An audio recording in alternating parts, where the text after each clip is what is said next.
Hello everyone, and welcome to our exciting journey of world process synthesis.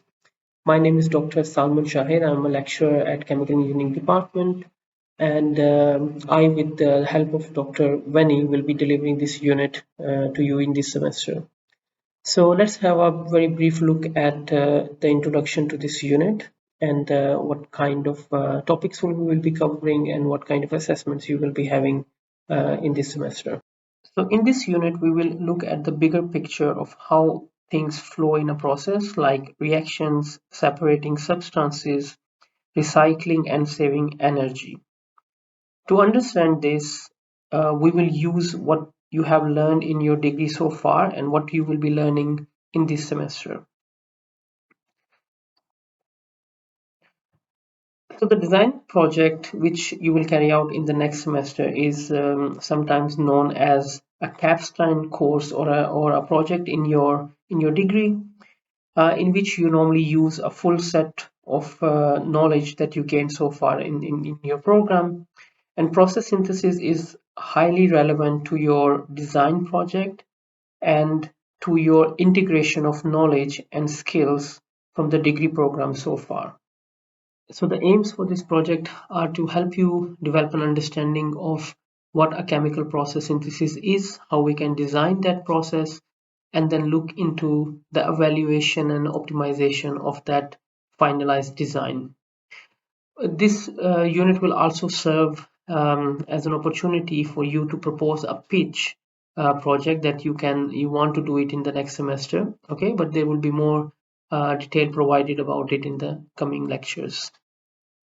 So this slide provides you the unit's intended learning outcomes, and you can go through them in your free time. And once you go through them, hopefully you will realize that this unit is not all about doing calculations, but also about analyzing flow sheets, explaining design decisions, applying logic, and considering multiple performance issues. And these kind of learning outcomes require you to be able to make sense out of your calculation results, and they also require you to be able to consider qualitative issues, trade-offs, and sometimes in situations where there is very little information is available. Okay, and we will practice these concepts and ideas in lectures, tutorial sessions, and problem sheets. This unit consists of mainly 7 topics, and chapter 0 is we will discuss mostly the revision of the concepts that you have already learned. Then we will go through the introduction of the process synthesis. We look at reaction, separation, and heat integration, and then we look at alternative forms of flow sheets. And finally, in the last 2 chapters, we look at uh, safer design and how we can optimize our process. So in terms of the assessment of this unit, so we will have 2 types of assessment. We will have an online test that will account for 20% of your final grade. It will cover chapter 1 and chapter 3. And we will have a final exam that will account for 80% of your final grade and unit grade, and it will cover chapters 1 to 7. You will have 3 questions, each for 25 marks, and you will have in total 2 hours to solve that exam. And the questions in exam would be around calculations, like, for example, designing a system or analyzing a process and discussing a particular scenario. And we will practice these questions or these concepts in our tutorial sessions and also in our problem sheet. Okay.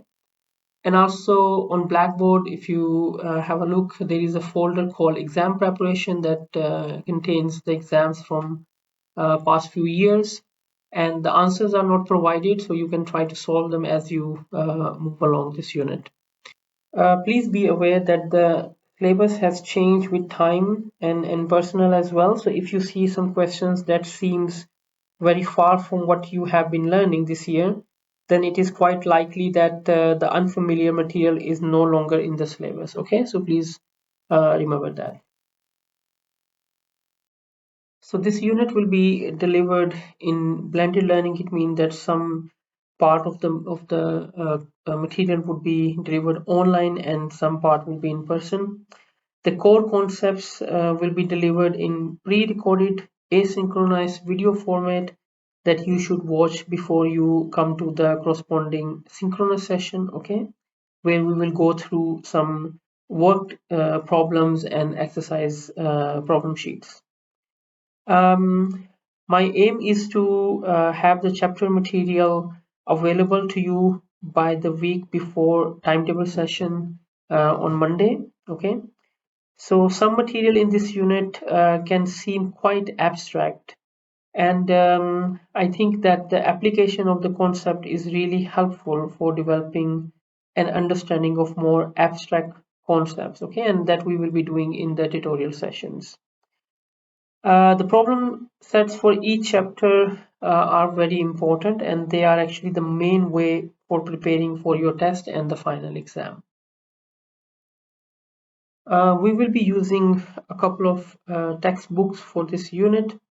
The textbook by Robin Smith is a core text for this unit. If you have access to it via multi-component engineering separations, you can download it completely and save it indefinitely, okay? And I would recommend you to do that. If you access the same book via library, you will be directed to VLE Books or ProQuest, and then you can only read or download a part of this book, okay? And that part also will expire after a few days, so preferably try the first option, okay?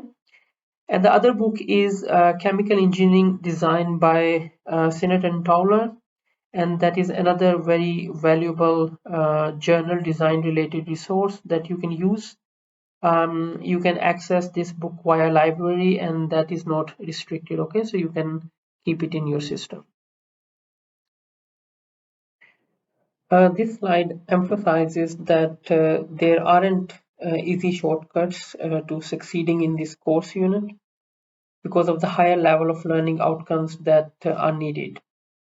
So please don't waste your time in memorizing the content. It's far more important that you develop understanding of underlying concepts and then applying logic to solve unseen problems, okay? The problem set should be valuable in developing the relevant problem solving skills, and also they will help you to prepare you for exam problems, okay? And also, please remember that this unit follows on from and integrates knowledge from earlier units and develops concepts that are vital for your semester 2 design project. Okay, so please don't consider this unit as a standalone unit. You will be using the concepts that you have learned already, but now you will be more in a position of making changes. So you will be the designer that has control to change the process conditions compared to year 1 and year 2 when you were given the problem and you had to just solve it, but you were not allowed to change the conditions. This unit, you will be a designer that has the flexibility of changing the parameters of the process to make the best use of the process. So to help you with the learning, the problem sets are designed to allow you to apply concepts developed in the lecture material. So working through these problem sets is therefore crucial for you to prepare for the exam. Okay. In addition to uh, live lectures or problem sets, you will also have drop-in sessions where you will have the opportunity to raise questions about material, problems, or any concepts that are not clear. Okay. We would like to use discussion board as far as possible to respond to your queries in this course. Please use discussion board because it will allow others to learn from your questions as well, okay, or the answers you get. Also, you are encouraged to answer queries posted by your classmates. We will keep an eye on the responses and give you a gentle steer if the response is incomplete or misleading. But otherwise, we would very much encourage you to help each other develop the skills and the understanding of a concept.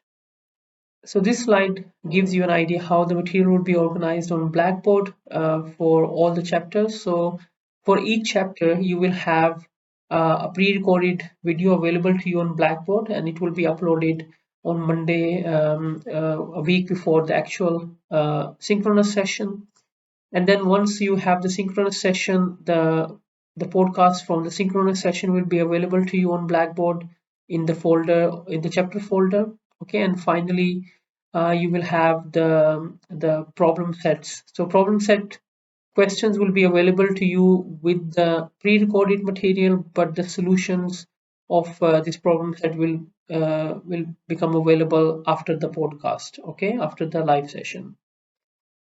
So I listed intended learning outcomes on slide 4, and this slide highlights that learning happens at various levels and emphasizes that the assessment in this unit aims to test your learning at basic as well as higher levels of learning. Okay, after all, this is higher education. At basic end of spectrum is knowledge, such as definitions and understanding of concepts. In the middle level, learning involves applying the knowledge to solve problems and analyze them. And at the upper end, the knowledge is applied to solve problems, to set up the problems that need solving, and to devise approaches to solve the problems. Okay. And I want to re-emphasize that there is no recipe for process synthesis, no step-by-step methods, no painting by numbers. Okay, so you will need to build confidence and competence in working with incomplete information to achieve mutually conflicting process design goals. So this slide shows us the metrics that we are going to use in each chapter of the lecture material to help you identify which learning outcomes are relevant to that lecture material and the level of learning outcome that you should be aspiring to. So that is all for the introduction to this unit, and I want to thank you for your time, and I hope to see you in the lecture.